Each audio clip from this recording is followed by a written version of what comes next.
we good to go? One sec. Oh my gosh, yeah. Good to go. All right, thanks, Brian. Okay, everyone, hope everyone had a wonderful holiday. And tonight we do have our work session and reorganization meeting, and then the voting meeting to follow. We'll do it all consecutive order. I do have some things to talk about in between after we go over the agenda, just to inform you about, and then we can get into the reorganization. So looking at your agendas, we have our approval of minutes. We have our treasurer's report, approval of bills, counting of taxes. We do have student recognition this evening. We have our principals list, as well as 2 seniors to recognize. Rose has the email account ready to go with any recognition of public. And then we have our enrollment at number 11. Next page, number 12, we have an agreement, which is the recommendation to approve our pest control service. This is, we've been working with Ehrlich the past several years. It is slightly higher than last year. It was 57, now it's 59 per month per building. We do have an equipment sale. Bids went out previously. An attachment was sent with the fuel tank, a welder, a trailer, ice machines. There are 10 items that went up for sale that we're looking to sell at the moment. Number 14, we have a contract extension for a van. This is from the high school in Canaan. Number 15, we have a new contract from Dickinson City to Evergreen. This is as a result of a homeless situation through the process we have to go through, the bid process, that it's deemed the most appropriate that we would provide that transportation here. Number 16 is a resolution with Friendship House. This one, we were very excited. We've been working with Friendship House in Wayne County to implement a behavioral health room within the high school. So we have a resolution that basically is an agreement. This is not at a cost to the district. It's through the county and other funds provided through Friendship House. Basically, all we agree to is to provide a room, phone service, internet service. We have, the administration has to do some training, and some staff has to do some training as well in the next several weeks. But this will be a tremendous assistance for students in our high school, and it'll be a nice continuity of services coming up from the elementary schools and the middle school who currently have Friendship House. This is a little bit even more intensive of services provided for mental health for our students. So that's just kind of like an office that they're using. Right. Correct. So we'll provide a space that we've already identified that they could work with the students privately and then have a separate office next to it as well.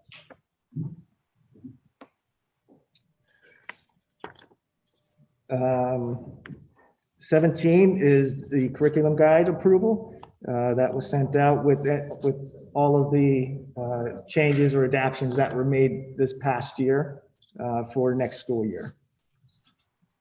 And obviously we had some due to COVID, we had some changes we had to implement as a result of that, and any other curricular modifications that we were planning to do that we wanted to implement. Those are in there as well. Number 8, Sunbelt staffing. This is for deaf and hard of hearing services for students that need those services provided while we have our one of our personnel is going out on leave, and we were unable to find a substitute, so we had to go with the service company to provide those services for the students.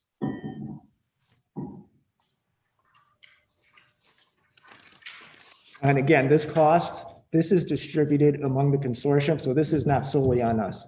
So it's based on a per student, per district fee. So the more students you have, the more you pay towards the cost of that service there. You said, Matt, that we had somebody that did this and they're on leave or something. Is that what you just said? Okay. Yes, yes. They will be going on leave in the next few weeks. Next page, number 19. Unfortunately, we had an incident at the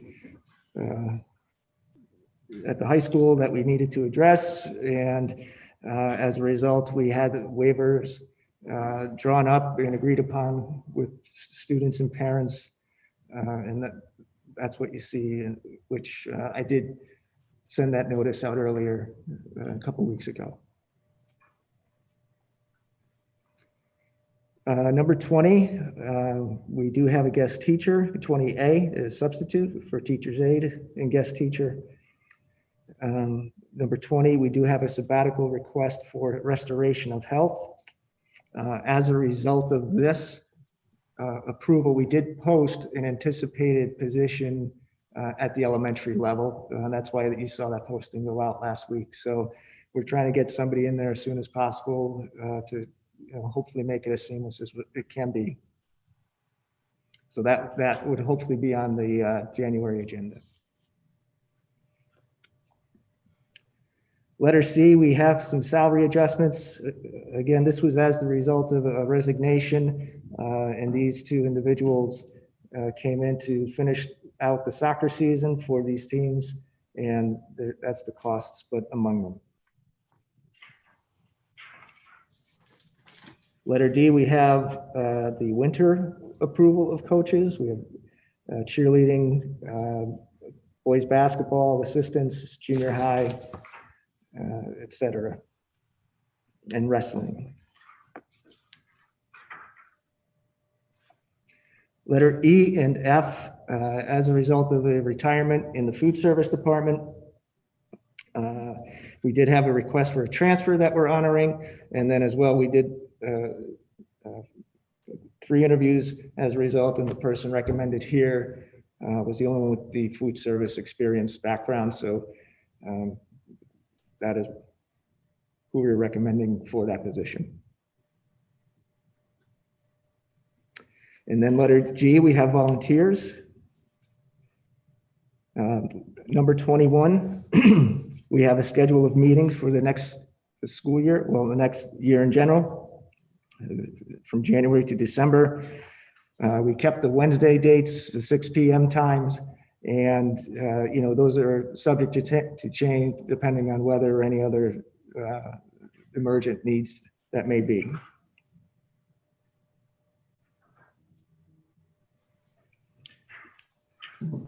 And then we have some informational items on the back page.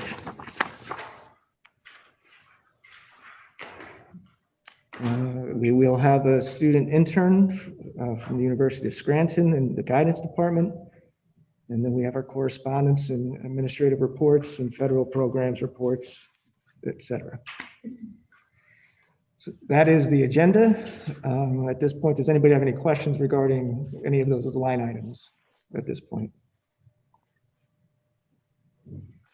No? All good? Okay. There are a few items that I do want to go over with you as a result.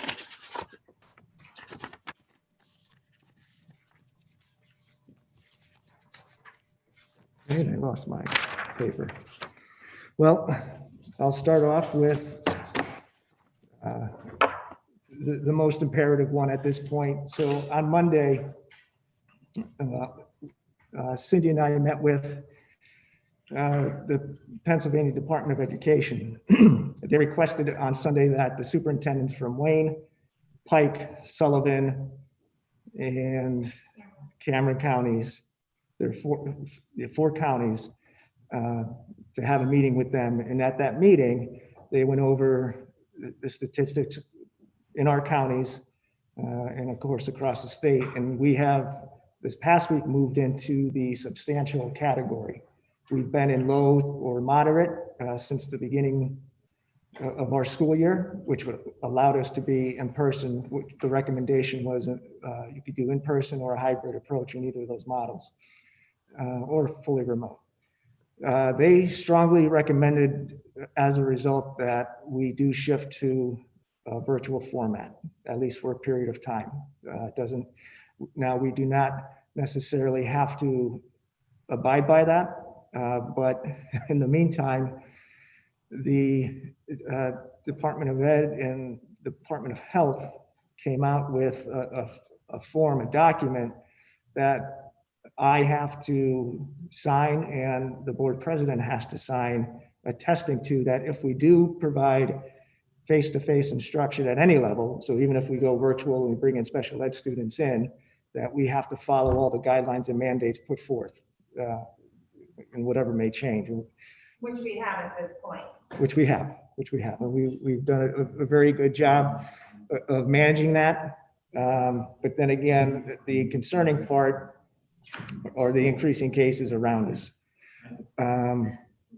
You know, we've had to close down Evergreen this week as a result of cases, the amount of cases, and following the recommendations, therefore, and communicating with the Department of Health, you know, making sure we're staying safe, doing the proper cleaning, maintaining distance, quarantining all those that we have to quarantine.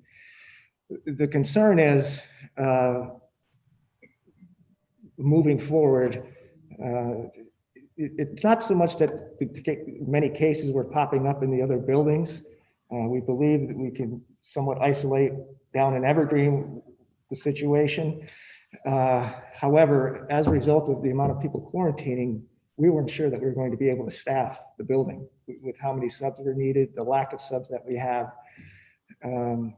So we were looking at potentially closing down anyways, going virtual as a result, despite the amount of cases.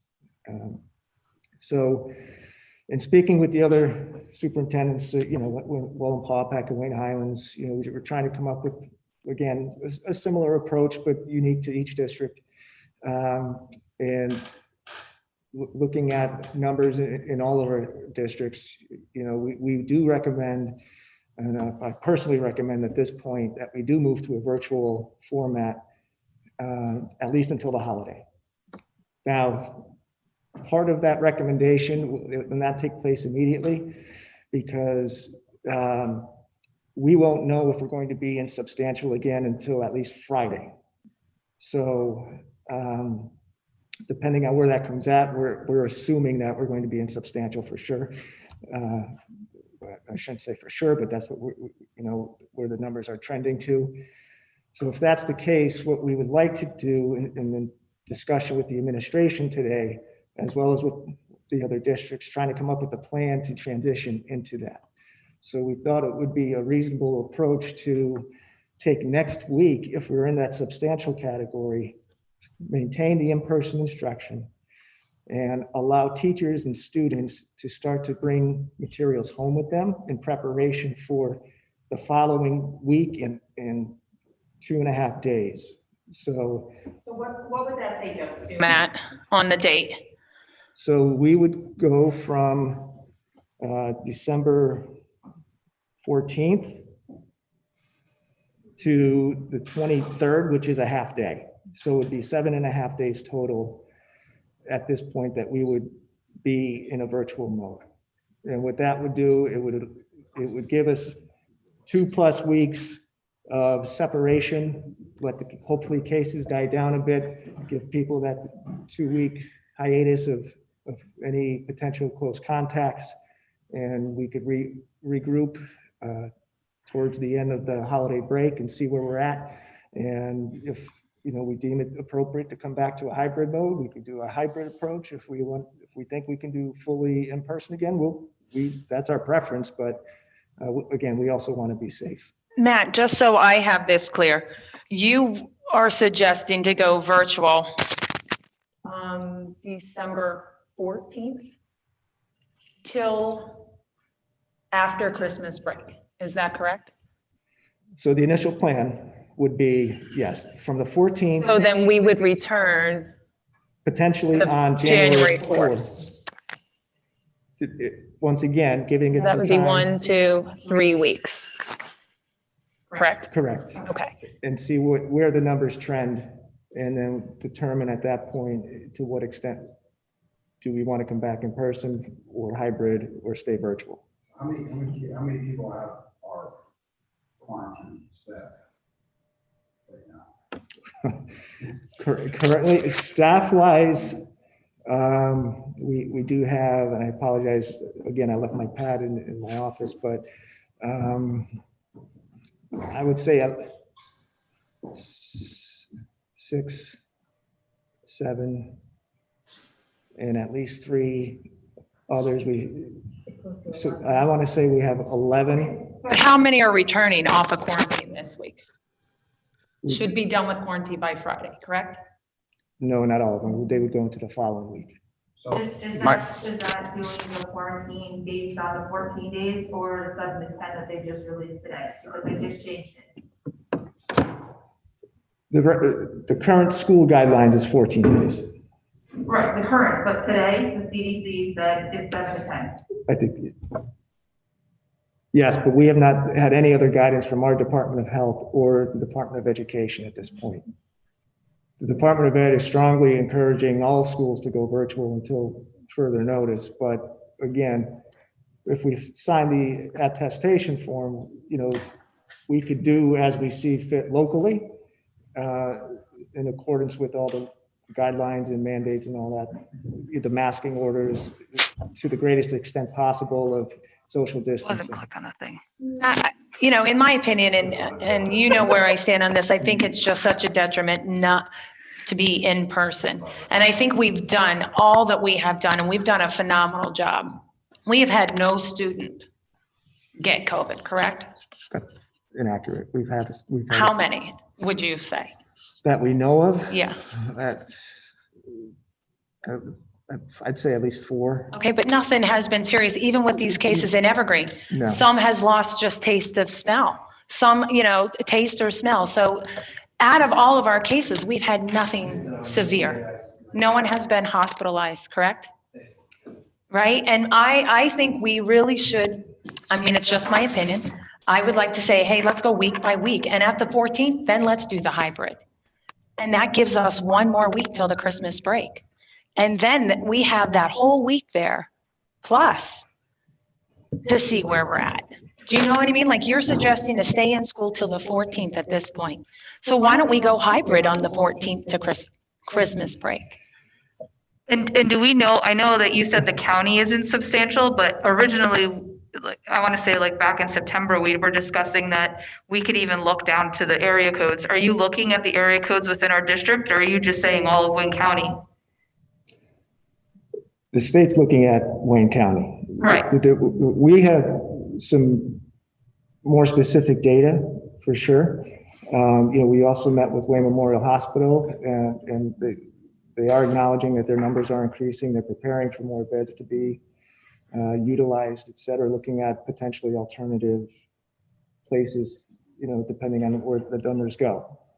Currently, they're still able to manage it, but again, from a zip code,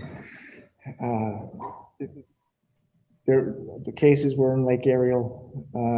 There were cases in Sterling. There were cases in Waymart. Yes, thank you. But to bring us above the percentage that we should be at, or is it just that there's been a case or two? No, I mean, we've had. I was asking if it was just a couple cases, or did it bring us above that percentage?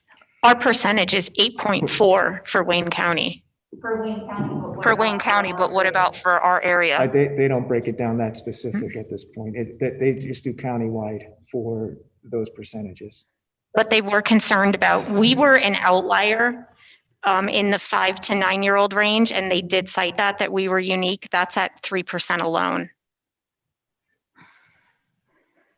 Is it a possibility, though, to do hybrid the 14th to Christmas?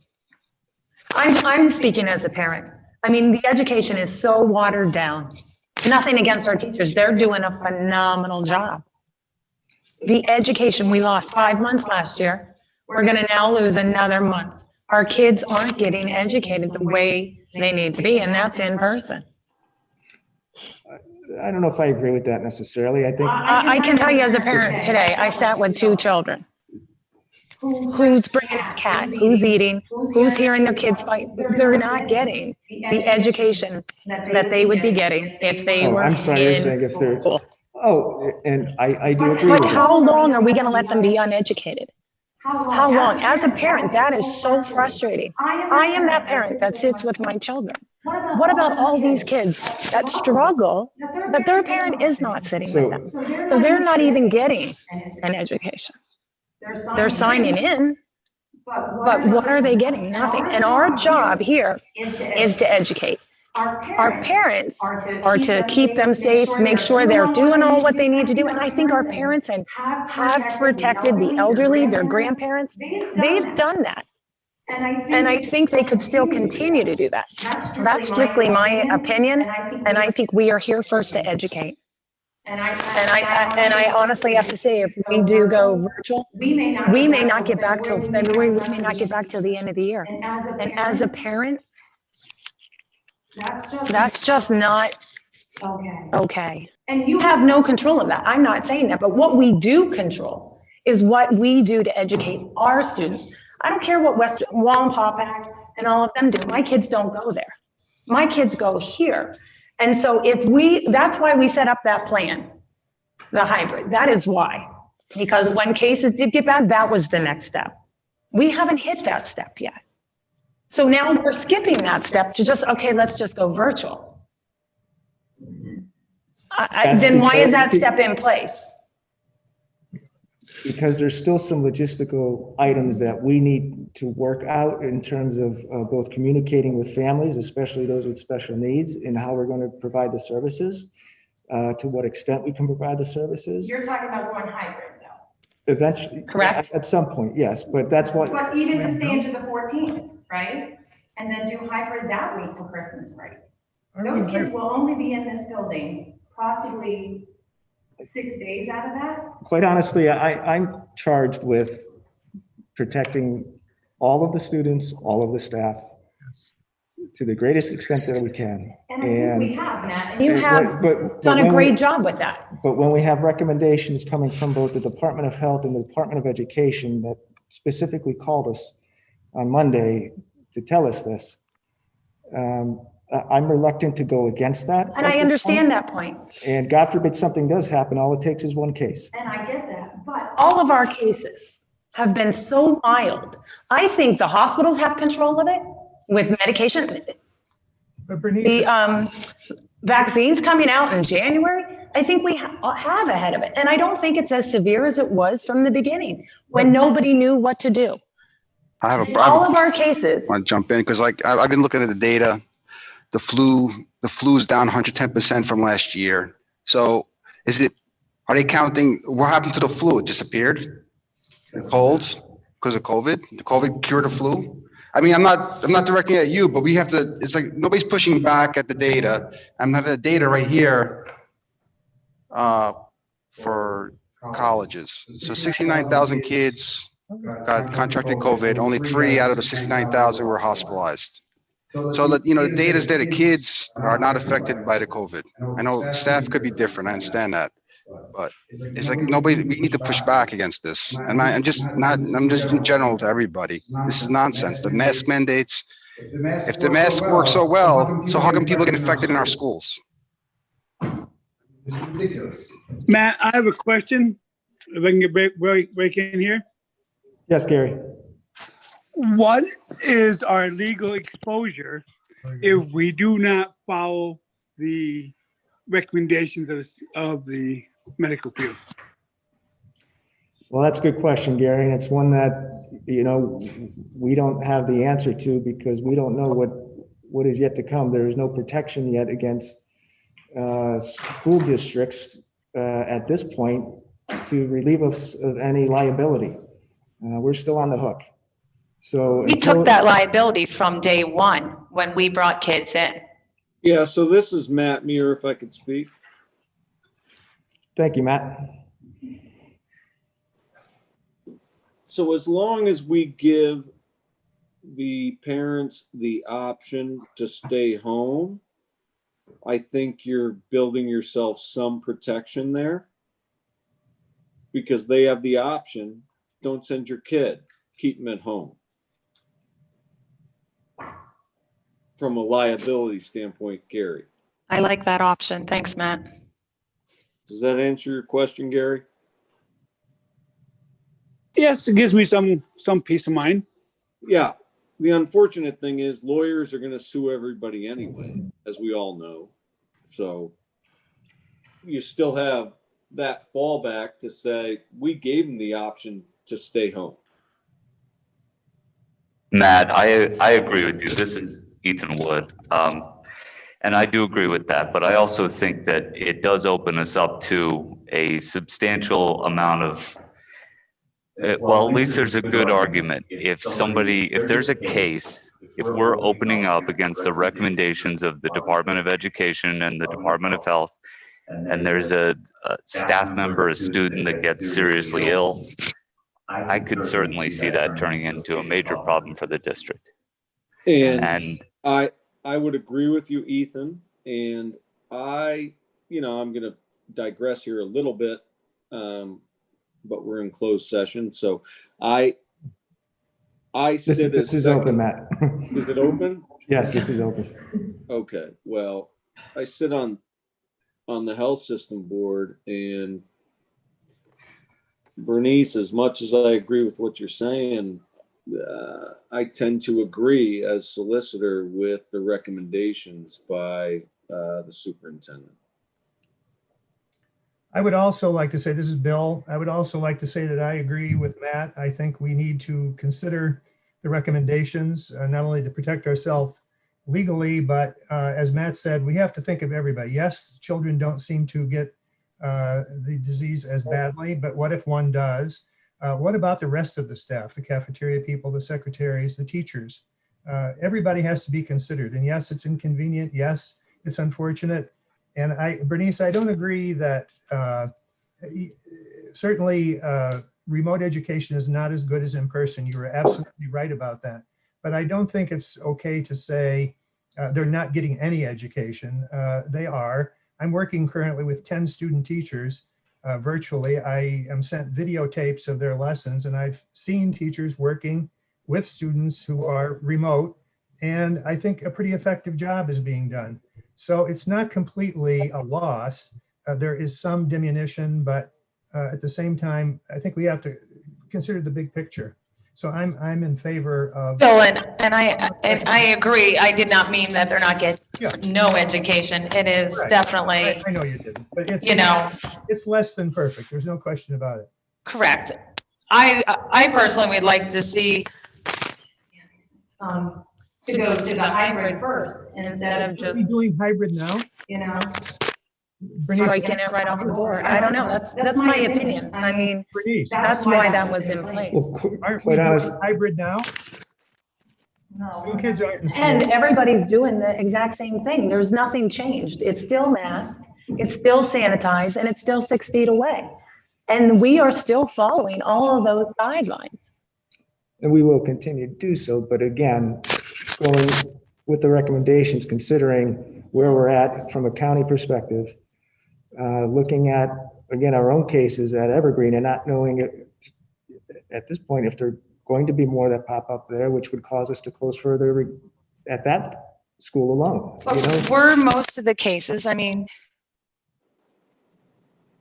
to a certain room, or is it all throughout the school? We also had 2 bus drivers that don't even come into the building contracted, which also caused us to quarantine multiple students from those 2 vehicles. Yeah, and I think that was the best thing that we did, was to do the virtual for the week. Is the question what we have done in the past and how successful and lucky we've been, or is it what are the dangers that the future holds? In other words, because we've been successful, thank God for that. But that doesn't mean that it will necessarily continue. There's a risk here. Apparently, the Department of Health is saying, because you have an increase in a spike in your county, you're at a higher risk than you were last week or last month or 2 months ago. So yes, it's wonderful to talk about what happened in the past, and we haven't had many cases and nobody has gotten sick and so on and so on and so on. But what can happen next week or 2 weeks from now if we don't do something about it or take precautions? Better to be safe than sorry, so to speak. I think that's where it is. We have to look at the future, not at the past. That's over. What are the dangers of the future? Nobody knows for sure. We don't know, but I'm looking at the data from JAMA about the years lost of life by not opening our schools. It's troubling. It is. Okay. And again, I mean, the collateral damage we're doing to our kids is much worse than COVID, which has a 99.9% recovery rate. That's an opinion statement. The damage. It's not an opinion. The damage we're doing is much worse. That's an opinion. You know, how do you know what damage is done? And the other 30% rise in teen suicide rates in Oregon. Yeah, well, that's real data. Yeah. I think the other thing we have to consider and keep in the back of our minds is this is a temporary situation. This is fluid. We've been lucky enough to have gone this far and only close a school building for a period of time. We can't guarantee that's going to be the case moving forward. The recommendation is go virtual. I'm recommending go virtual for a period of time. We'll get through next week to get prepared, get kids ready who need to get ready, and then moving into that next week, go virtual. It's 7.5 days. We have the holiday that breaks it up more. It gives us more time to assess, to look at the data as it continues, and we make a decision from there. Can I guarantee we come back in person? No. Can I guarantee we're going to come back virtual? No. It was definitely. Sorry, go ahead. But I'm giving you my recommendation, and I can't make the ultimate choice. It was definitely concerning to do the PDE meeting and then to meet with Wayne Memorial right after that. They are concerned. They are concerned for our area. And I do understand the data, but they were concerned about this small period of time leading up to Christmas break. So from our perspective, hearing it from many different places, you know, we have to make a decision based on the kids, based on the staff, the faculty. It's a really tough thing, but you have to consider this. So Cindy, I have a question. So when did you guys meet with the hospital? Just Monday. This past Monday. So what I just got was Wayne Memorial has 5 COVID patients and 0 in ICU, right? The other part of what I got from a pretty reliable source, they're not overwhelmed at all now. And to what you just said, moving forward, okay, we don't know that. It could happen. Mm-hmm. Right? But they can handle 28 and they have 7 or 8 in the ICU without a blink of an eye. That's basically what they can do with no problem. So as of right now, they're good. Now, what they're looking at is what happened Thanksgiving break and what could possibly happen in the next couple of weeks. I understand that. So to what you said, Matt, about how you feel, I don't have a student in this school right now. If we don't have the staff to support the students, we can't do it. That's just my feeling flat out. If that's the case, I understand. I mean, the other thing I want to read to you too, I just got SCI Waymarch, 61 inmates, 15 staff are 61 inmates and 15 staff are positive. USP Canaan, 105 inmates and 9 staff are positive. So that right there is a pile, and that's Wayne County, and that's what we all talked about before. So I'm not jumping on that bandwagon and saying it's all them or it's all that. I'm just trying to paint the whole picture here to say, when you're looking at Wayne County, you have to take in those prisons into effect because they're considered Wayne County. So I kind of tend to go with the hybrid as well. But ultimately, and it's what everybody hopes or wants to do. I don't disagree with the virtual, but I'm kind of torn with the whole thing. After reading this and then listening to everybody, And I would agree that the virtual format is for a select few students that can really thrive in that type of setting. It's not good for everybody. It's not my own daughter has been struggling with it tremendously as well. I see it on a personal level, but at the same time, I mean, take politics out of it, take personal beliefs. I think we need to look at what is the best thing to do in the safety and security of our students and staff. And again, it's temporary. That's my honest belief. So wait, I just want that question. Do we have staff, acceptable levels of staff now? I'm Or sorry. are we, We have our staff levels okay at this point? There's concerns. There's concern. There's concerns with the number of people. That's different. Again, especially at the elementary level, you know, we can't find aides. We can't find substitutes to fill in. We're struggling to maintain as it is, especially at the elementary. Now, high school, middle school, we've been managing because we haven't had the amount of cases we've had in the other areas, but. I'm just worried that those schools virtual will never be open again. Rest of the year. I'm just, but then that's my opinion now. I'm looking at the data. But that was out of our, that could be out of our control. I'm not directing it at you. Yeah, and I know, Mike. I know we have, pirates in Harrisburg, right? I'm just saying that I'm afraid that if you close them, they're gonna make it very difficult. So, you know, flu season is here. Well, and quite honestly, they put us in a spot with that attestation form. They're, you know, we were quite upset about it because it essentially, again, puts us on the spot, puts us in the hot seat, and it takes relieves them of any decision that they might make, whether to close or not. You know, I mean, it's back in our hands, but when we're getting the recommendations that we are, looking at it, Is it possible, I didn't mean to interrupt, I'm sorry, to see where the next week goes? That's the 6th to the 7th.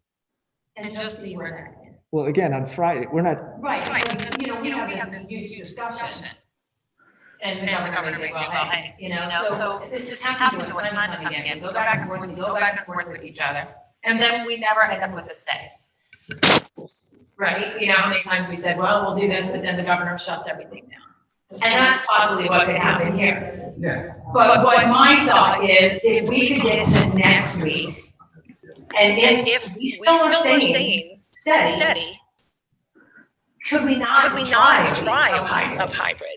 That 14th. Just keep it open. You don't have to answer now.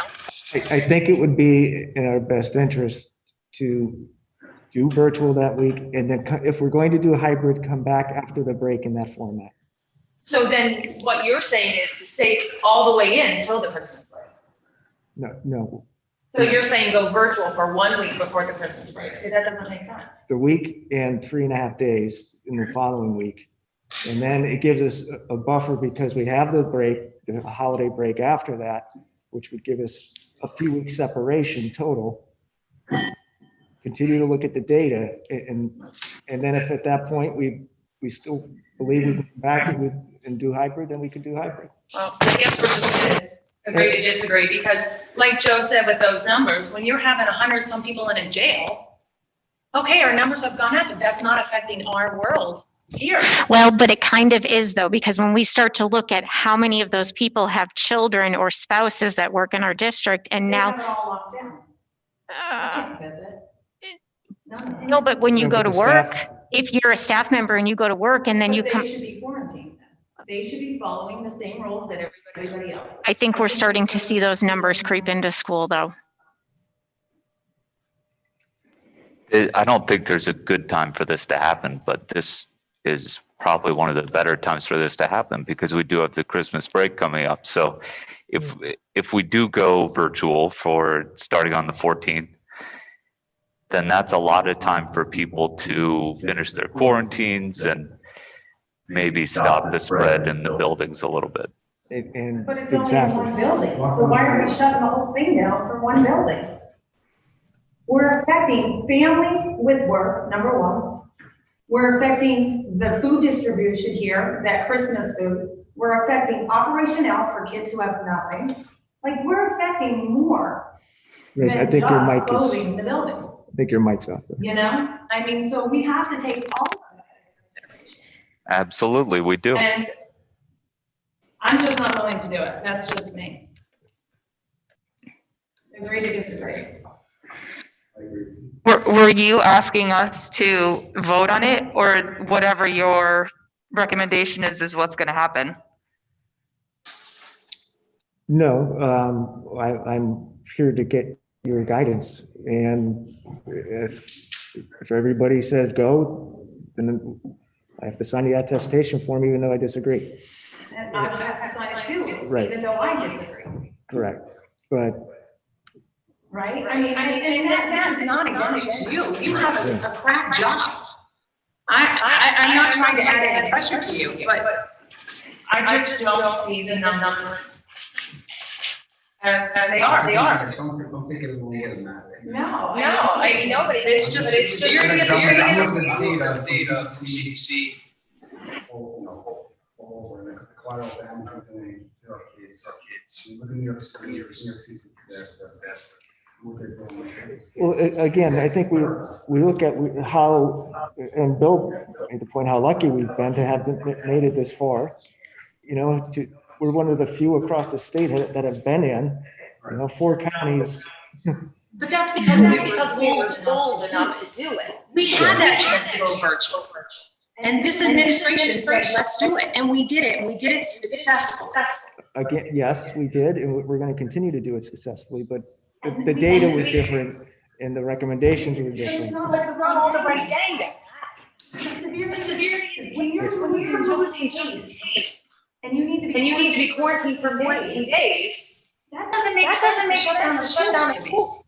When somebody's now, you got 14 days, and now we gotta shut down the school because you can't smell. It's not adding up.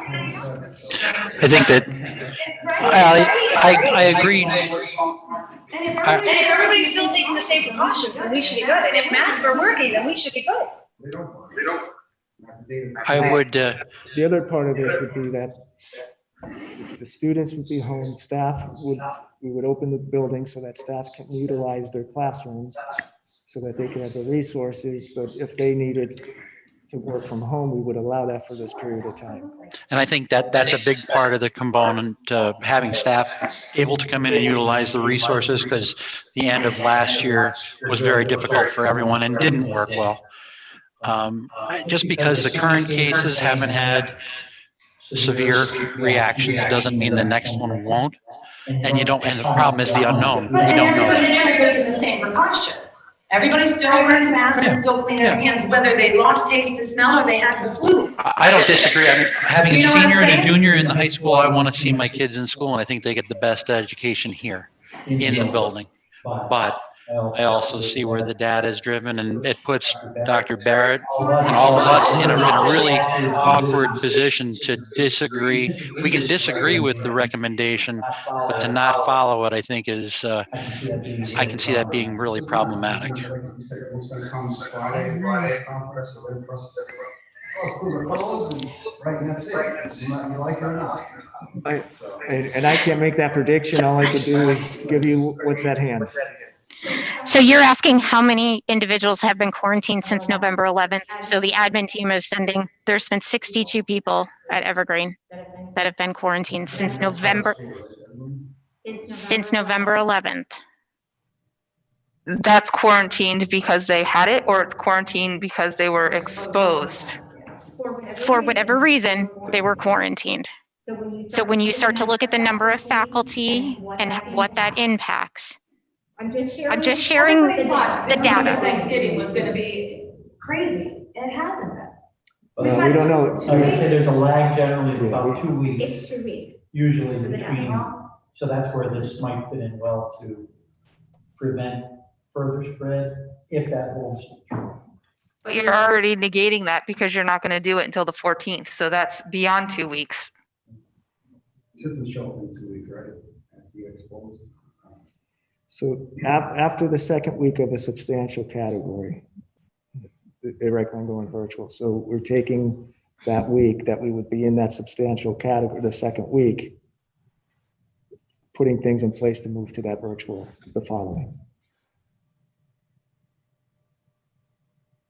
I don't know how we go against the recommendations of the Department of Health, the Department of Education, our local hospital system.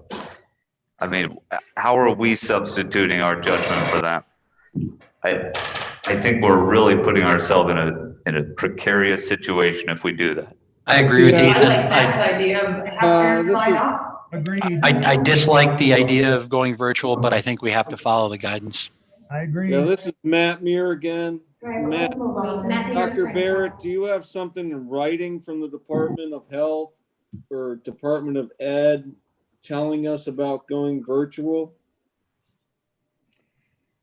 Dr. Barrett? They have matrices out there that give you guidance. We had that meeting on Monday where with the deputy secretary who directly. And they recommended that we go virtual.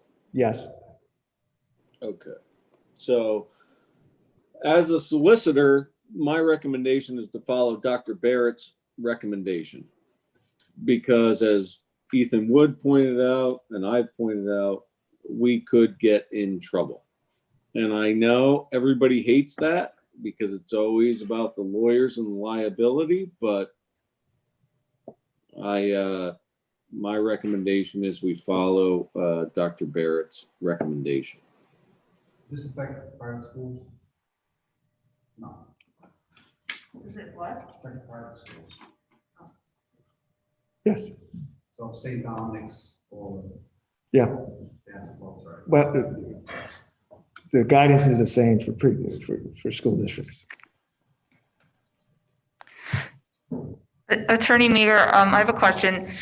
There was something that was published on Tuesday in regards to Governor Wolf vetoing a GOP-backed bill and limiting COVID liability. Is that basically setting us up for lawsuits? Yeah, unfortunately, Dana, we're always set up for lawsuits. We get sued all the time. And unfortunately, yes, if the governor or which the PA Department of Health and Department of Ed is a branch of the governor, tells us we should be doing something and we don't do it, and then somebody gets injured or hurt, lawyers will sue us. That's just the way it works. So my next question is, we're voting on a bunch of coaches. What happens with sports if we go virtual? So that was part of the next category I was going to get into. I would think that comes from PIAA, but yeah, currently, superintendents met. Lackawanna League has athletic directors are meeting tomorrow. We're looking at the guidance. So the practices were already postponed in the league. The consideration at this point is to consider postponing all competition until after the new year, still maintaining practices. However, if we go virtual, I would recommend for that time frame, we pause and then regroup when we come back. So again, next week we can continue with our practices, and then when we pause everything. Because if we're not having students here to learn, it is not a good practice to have students here. So it's only gonna be 1 week of practice, essentially. Correct. So after looking at the calendar, 14 days would get us to just after Christmas, and we could potentially be back in practice by then, So you would be back in practice prior to coming back to school? potentially. We don't know what the numbers are gonna look like and where we're at, but, you know, it's a consideration. And as soon as we begin practices, we then have to pay all of the coaches, correct? Yeah, they're already started. The practices have already started for each sport. So we've been doing the conditioning and, you know, the non-voluntary workouts. Right. Official practice wasn't, for the league, isn't supposed to start until Friday. And the league is continuing on with that, so we can get some practices in next week. Even if so each team needs 15 days of practice before competition can start. So we'd still be able to start somewhere early to mid-January with practices and then competitions. So it's 5 minutes to 7. We've got to give Dr. Barrett some guidance, I guess, right? So are we going to, I guess it's to move forward. I mean, not what I want to do, but. I don't think it's what any of us want to do, but it's the right thing to do at this point. Just move forward. We could just move forward. It doesn't matter. No matter what I say. It doesn't. No matter what I say. Because I'm not mad at you, I'm just mad at The whole the thing. whole thing. Why are we here? In life. Let's continue. Anything else? Is it anybody else in disagreement before we move forward? Just so everybody, okay? Okay, so we will do the block agenda. If anybody is up for that, we'll do the reorganization and then do the block. Just one more thing, please. I do want to inform the board about, we were working with the association and looking at different models for the snow days and utilizing them as instructional days. So through some contractual hiccups and roadblocks that we ran into, as well as looking across the state at different models. So what one would look like at this point, in agreement with the association, is that those days would be asynchronous learning days. So the teachers, and we haven't agreed upon, you know, anything formally at all, but we would have something for the board to present. And we can get that out to you this week. But what we're looking at is teachers would have office hours from 8 to 11 and then, you know, noon to 3, where students can access them via email or phone or Google Classroom. The students would have all the information, all the assignments in Google Classroom already, so they can bring it up virtually, get it done. We could send home in advance if we, you know, depending on, the goal is if we know about it in advance, we can prepare for this, get materials home to kids that need them. And if a kid or a teacher loses, you know, internet access or whatever it would be, they would have 3 days upon their return from the snow day to make up those assignments. So they could work, you know, get them done in a study hall if they can, or at home at night, whatever it might be. And that would count for their attendance as well as, you know, their grades for whatever assignments they complete. How many days? How many days? We didn't determine that yet. We thought we would utilize, I don't know, a few this year potentially, depending on, you know, how the weather plays out and where we're at. Again, even if we're virtual, the goal is to have all of our teachers working from their classrooms. So we would still need to utilize a snow day in the event that that's the scenario, unless, again, in advance we knew the storm's coming, we could prepare and get it organized. And I would say, unless we're getting up there in days, you know, we want the normal instructional time that we usually have, rather than doing the FID days.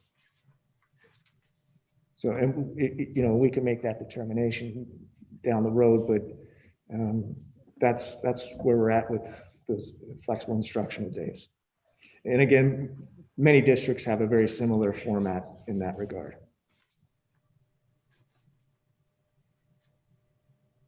Matt, just one question about the virtual Wi-Fi. Are we going to be able to supply families with Wi-Fi or hotspots or something? Because I know that's been a challenge for us as well. It is, and we've been working with Adams Cable, Verizon, you know, what are AT&T. Can we get something like that put back in place again? So, yeah. I don't know any of the companies that. It was at the very beginning, yeah. But what can we do for those families? We've been setting them up with those companies to provide either a reduced cost or free hotspots for a given period of time. Again, we're still looking into what that would entail if we move forward with this, or if we have to move forward with that model. But again, there's libraries, local hotspots, people, you know, districts have gotten creative and put them on buses and ship them out to different ends of the district so that students can, you know, drive up, or parents can drive up in the parking lot and use the Wi-Fi from there. So there are a lot of options out there. We're not necessarily at this point contemplating paying for families' Wi-Fi at the moment. Matt, I have one more question. If we go virtual, are we going to pay the contractors? So yes, that was the last thing I needed to mention was there is some guidance from the state at this point. We're still waiting to get final guidance in that we will be allowed to pay contractors.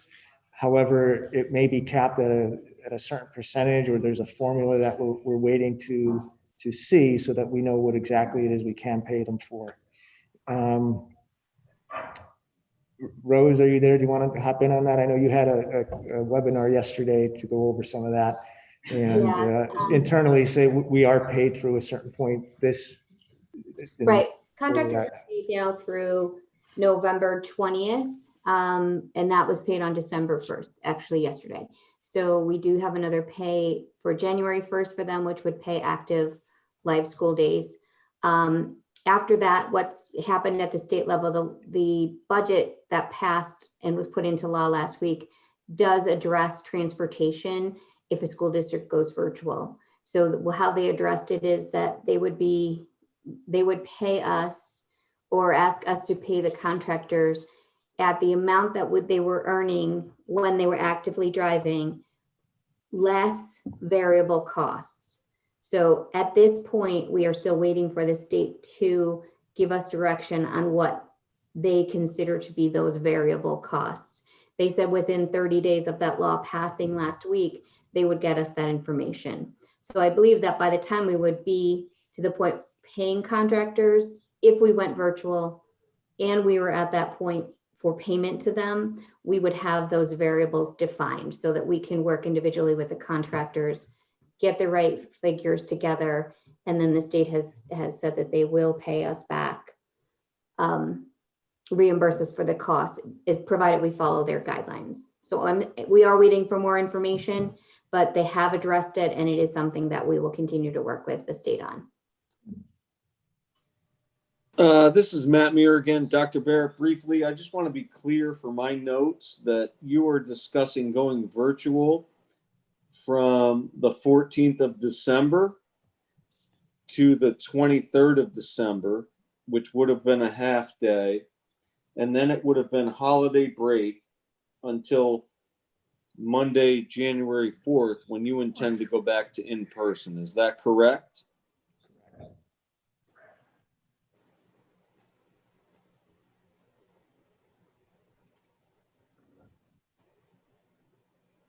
And that is assuming, you know, the data allows us to.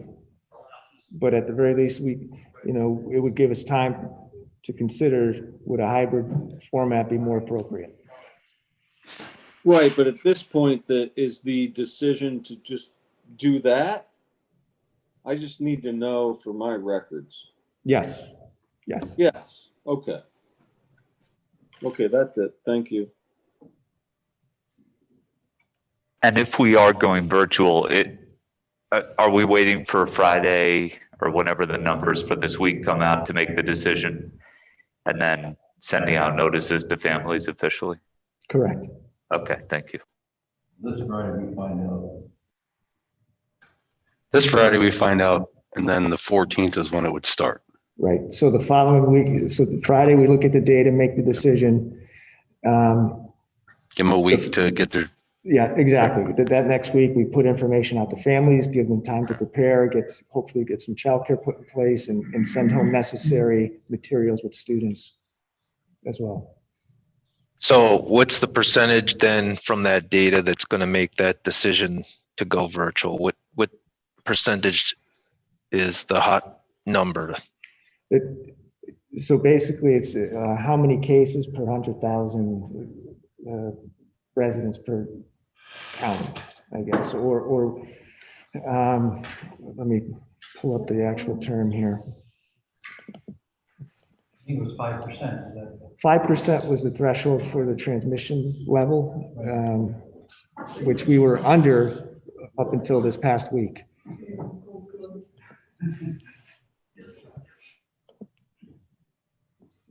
So if you do go on the Department of Education's website, there's a level of community transmission table, as well as an early warning dashboard. So, so on the dashboard,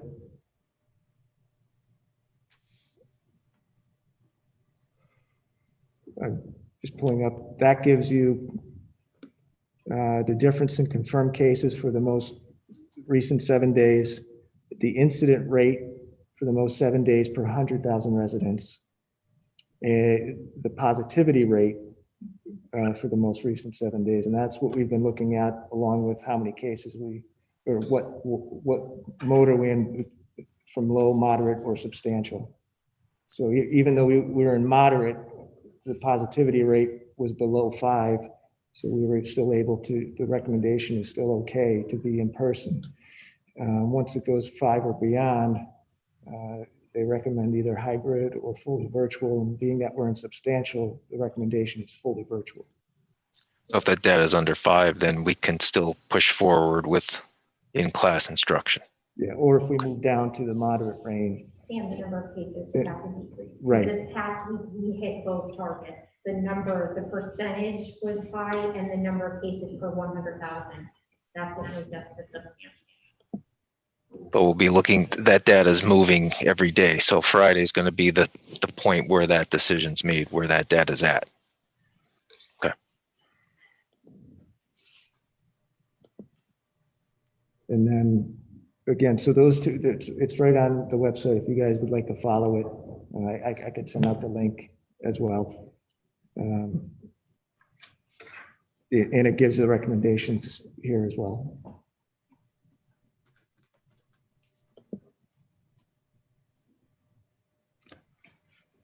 Okay, I think that's all I have.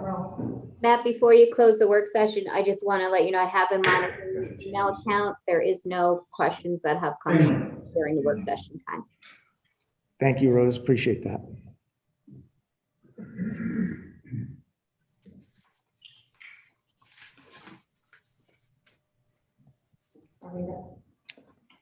Are we logging out and coming back in? Nope, we're gonna stay moving on this one.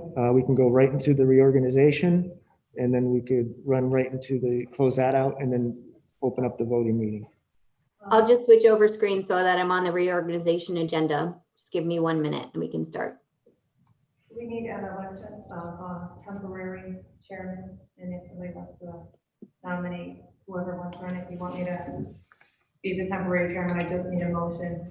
I nominate Bernice Fiorella to be temporary chairman, and then I'll run that. And then we'll take nominations. Okay. Everybody good with that? And feel free to put your folks' name in board president. All right, are we ready?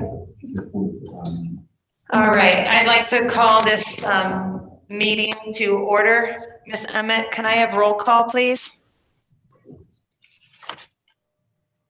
Yes, I will do roll call in alphabetical order for the reorganization meeting. Thank you. Mrs. DeCiato. Here. Mr. Enslin. Here. Mrs. Fiorella. Here. Mr. Gershi. Here. Mr. Gambita. Here. Mr. Gogolski. Here. Mr. Hoke. Here. Mr. Auckland. Here. And Mr. Wood. Here. Mrs. Fiorella, you have 9 board members present for your reorganization meeting. Thank you so much. Can I have a motion for a temporary chairman, please? This is Mr. Hoke. I'll move to elect Mrs. Fiorella as the temporary chairman for the purpose of the reorganization meeting. Can I have a second? I second it. Thank you. That motion was made by Mr. Hoke and then seconded by Mr. Gogolski. Any questions or comments? Hearing none. All those in favor say aye. Aye. Aye. Any opposed say no. The second was from Mr. Gambita. Thank you. Thanks, Joe. Okay, could we have a nomination for board president? I nominate Mrs. Fiorella. This is Mr. Gershi. I'll second that. Jeff Gogolski. Not sure if I appreciate you two gentlemen, but thank you. Only kidding. That motion has been made and seconded by Mr. Gershi and Mr. Gogolski. Any questions or comments? I have a comment. Any other nominations you should ask at this point? Yeah. Are there Go ahead, any Joe. other nominations? Mr. Gershi wants to know if there's any other nominations. Yeah. No hands raised here, Bill. Okay, then you should proceed with the, you don't even comment. have to vote, but you could. Go ahead, Joe. I just want to say thank you for the job that you've done the last 4 years, both of you, especially you, Bernie, so because Thank you. I know the extra time that you've put into it. I don't know all the extra time, but I know a lot of the extra time and a lot of the phone calls. I know I appreciate it, what you do, because I don't have the time to do it. I'm just telling you flat up. So thanks. Thanks so much, Joe. That's Agreed. nice. Agreed. Okay, moving forward, all those in favor say aye. Aye. Any opposed? That motion does pass. Could I have a motion for board vice president? I'd like to recommend Mr. Rick Hope for vice president. I'll second that. Jeff Gogolski. That motion was made By Mrs. by Mrs. Fiorella and then seconded by Mr. Gogolski. Are there any other nominations? Bless you. Okay, all those in favor, say aye. Aye. Any opposed, say no. Any abstaining? That motion does pass. Any other information? Okay, we're going to adjourn that meeting and let's move on to what we went over this evening. So if we could have a block motion, we'll go through the whole thing. We'll call to order again. And if we could stand for a prayer and the Pledge of Allegiance.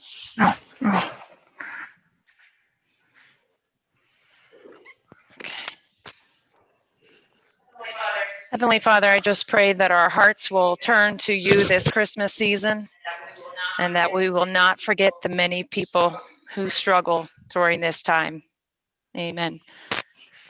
Allegiance I to pledge the allegiance flag to the flag of the United America, States of America, to the republic and to for the which it republic stands, for which it one stands, nation, one under nation, God, indivisible, with liberty and justice for all. All right. Miss Emmett, do we need roll call again? Yes. Technically, yes, we do, don't we? She said yes. Oh, sorry, Rose, didn't hear you. Okay, go ahead, Miss Emmett.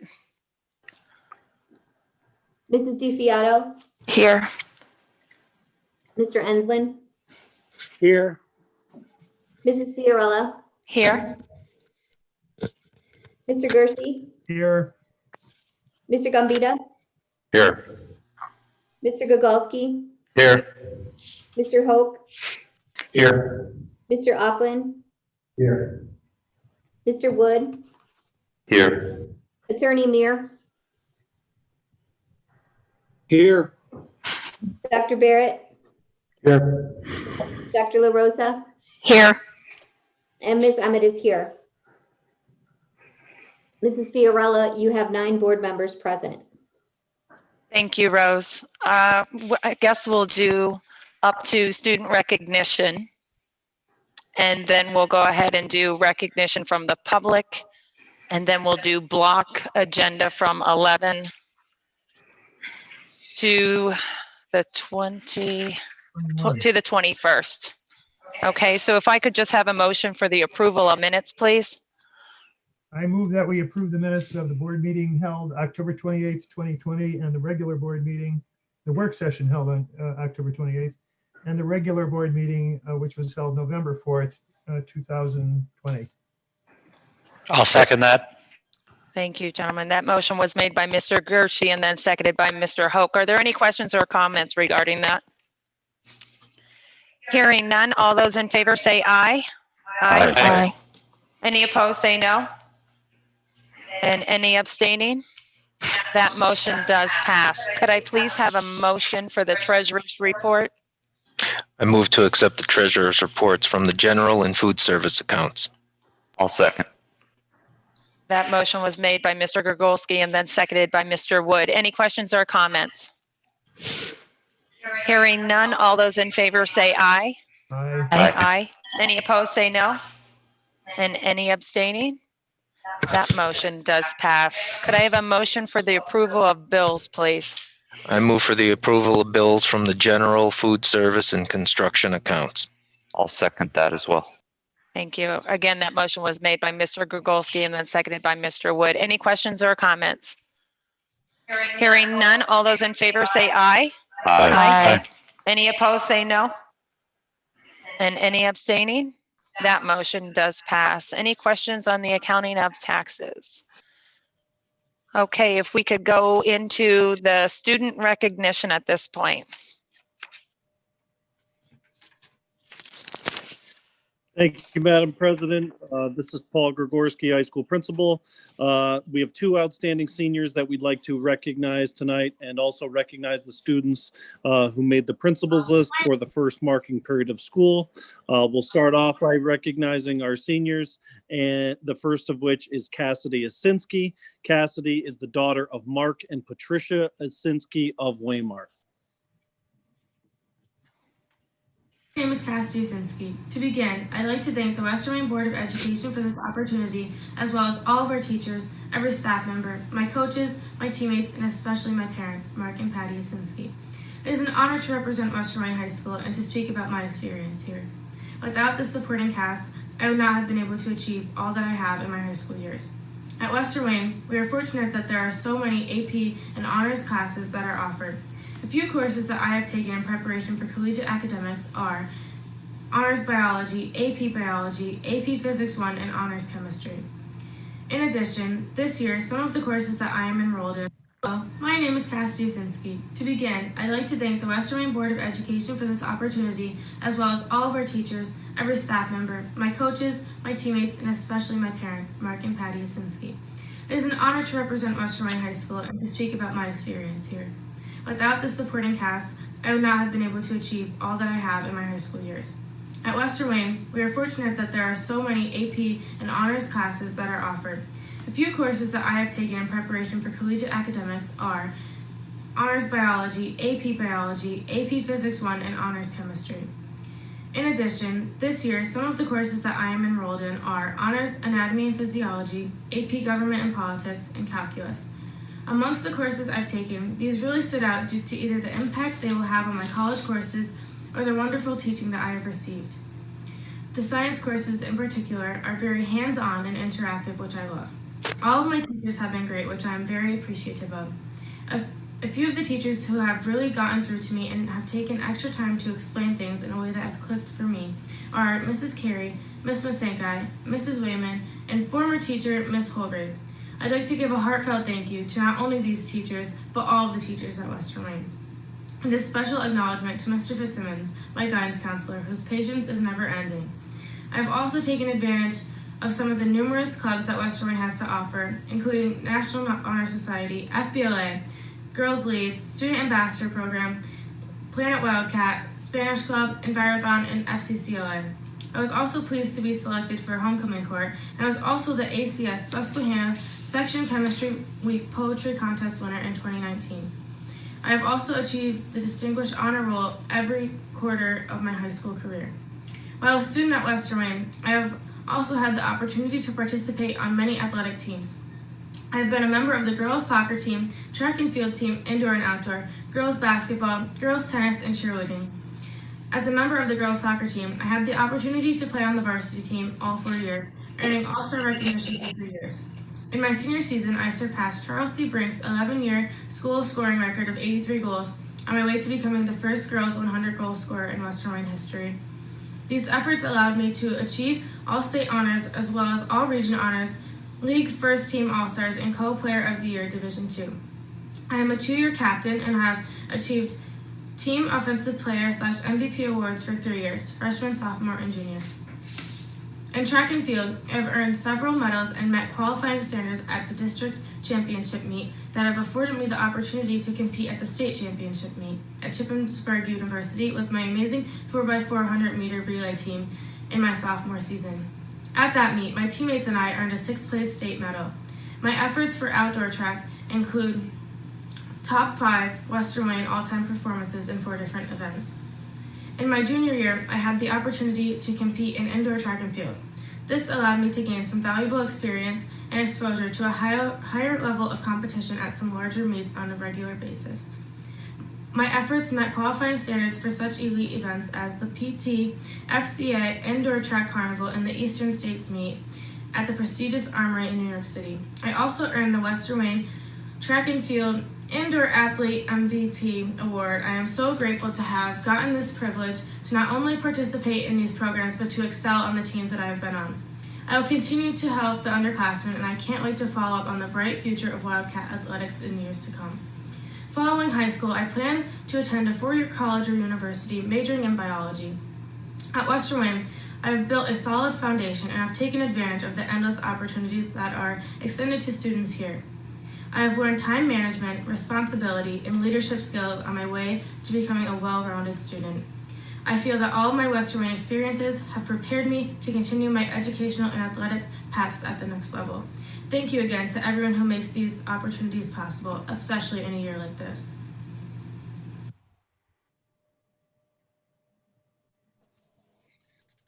And again, I'd like to congratulate Cassidy and also again recognize her parents, Mark and Patricia. Cassidy's been fantastic, both on our athletic fields and obviously in the classroom.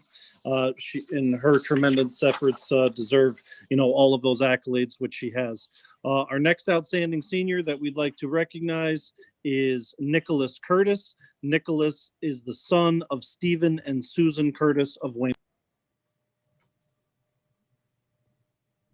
Hello, I'm Nicholas Curtis. I'd like to start off by thanking the Board of Education and my parents, Steve and Susan Curtis, for this opportunity to speak to you today. I like to think of myself as a pretty average student who's become successful through the encouragement and effort of others. Throughout my academic career, I've taken more honors and AP classes than I realistically needed to. AP Biology, AP US History, AP Calculus, just to name a few. With my career path, I'll likely never need to use many of these, but the attitude of Western Wayne has always been to strive and succeed wherever possible, seek out challenges in different areas, and do your best to prosper in them. And this doesn't only apply to academics. We have lots of extracurricular activities and athletics as well. We have so many, honestly, it's a little ridiculous not to be involved in some. Some people may be skeptical that we need these programs, but in many cases, I would say that I've learned important lessons there that I wouldn't have been able to learn anywhere else. I personally am involved in soccer, wrestling, volleyball, and band. It's a pretty mixed bag, I know, but I feel like the diversity kind of defines who I am. You know, balancing these with the copious amounts of homework that I can sometimes be assigned, it can be challenging, but I feel like a lot of people would benefit from being able to face this adversity and come out on top, just be more sure of themselves as people. And that's not to say that I just get involved for the sake of being there, you know, becoming section leader in band, becoming a captain of the soccer team, coming to voluntary wrestling workouts. They really haven't made things easier for me, but they've prepared me for what life has in store. It's taught me how to succeed and outcome some people's expectations.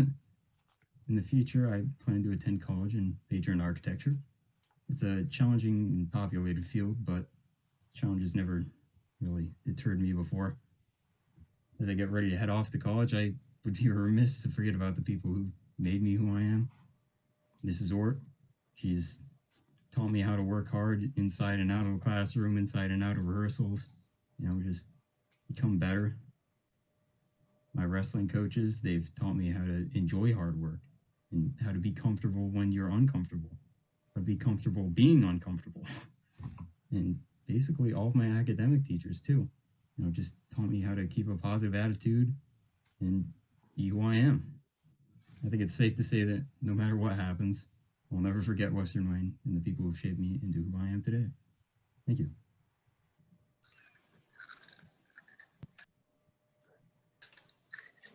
And again, I'd like to congratulate Nicholas on his incredible efforts, both academically and athletically. And again, congratulate his parents, Stephen and Susan Curtis, on you know, raising a fine young man. I'd also like now at this time to go into our principals list for the first marking period. And I'll read through the names. Again, the principals list announces the top 2 students for their grade point average in the first marking period. I'll start with the students in the 9th grade class. The second highest average was Allie Pauler. And the highest was Rainey Carroll. For our sophomore class, our 10th grade class, the second highest average was Marshall Davis. And the highest belonged to Evan Pierce. For our junior class, our second highest was Kaylee Romanowski. And the highest was Sarah Collins. And for our 12th grade class, our second highest was Lacey Falloon, and our highest was Lenny Mayoko. And again, I'd like to congratulate those students on incredible accomplishments. And despite all the challenges that come along with the scenario that we're in with academics, they persevered through that and shine the brightest. And both they and their parents deserve, you know, recognition as well. So congratulations. Thank you, Mr. Gregorski. And I just would like to say to our seniors that were recognized, Nicholas said it best when he said adversity makes you the person that you are, and this year is no different. And so congratulations to those 2 seniors who just truly make Western Wayne so proud. And to our principals list, it's nice to see a majority of those students are very involved in all of our extracurricular activities. So it's wonderful to see that they can also succeed in the academics as well. So thank you, Mr. Gregorski, for bringing that to the board's attention. At this time, do we have any recognition from the public? There's nothing that has come in through the email for public recognition. Okay, great, thank you. At this time, we have the enrollment report, which is there. And so if I could please have a block agreement or a block motion for 12 through 21, please. I move that we approve items 12 through 21 in a consent block motion. I second it. Okay, that motion, all those motions that we just went over was made by Mr. Gershie and then seconded by Mr. Enslin. Is there any questions or comments? Hearing none, all those in favor say aye. Aye. Aye. Any opposed say no. And any abstaining? Those motions do pass. Number 22, we do have the informational dates. I'm guessing they're subject to change. We have had the noon dismissal for the 4th coming up this Friday, and then next on the 11th, we also have another noon dismissal with Asynchronous learning. On the 15th, we have Caroling Night, which is live stream from our Veterans Memorial Auditorium at 7 o'clock. On December 16th through the 18th will be cap and gown photos. December 23rd, a noon dismissal for our Christmas break. And then back with January 13th for curriculum night at 6 p.m. The snow date will be January 20th. January 18th, there will be no school for Martin Luther King Day. February 1st through March 31st will be the Winter Wave 2 Keystone exams. We also, at this point, have a intern from the University of Scranton, Stacy Watkins, for the guidance intern. At this point, is there any correspondence to relate? Any questions on the superintendent's report? On the assistant superintendent report? The principal's report? The federal program reports? Is there any other business? I just have one thing that I would just like to say quickly. We are going to try to continue Operation Elf, so if anybody would like to donate to that cause to help our students here in need of extra Christmas, please feel free to email myself or someone at the district office. We'll be sure our guidance counselors are working on that. We also are going to have a food distribution for Christmas. If anybody would like to make a donation on that as well, you can contact me or Mr. Harry Howe. I also would like to thank Harry Howe for taking up the Thanksgiving food baskets that were distributed. They did 125 district-wide. They provided turkeys and the whole meal that went with that. Him also recruited some donations. $500 came from the Rotary Club and some other unanimous donors. So thank you, Mr. Howe, for taking care of that. At this time, is there anything else? Okay, our future meetings are January 6th. We have the board committee meeting here at 6 o'clock. And at this time, I'd like to say if it is a light agenda, I'd like to combine them if we could do that. But if not, then we'll just keep it as January 13th for the public board meeting. At this time, we have an adjournment. Mr. Hope. Motion to adjourn. Thank you, sir. Thank you, sir. All right, folks. Have a great Christmas break, and we'll see you hopefully soon. Good night. Good night.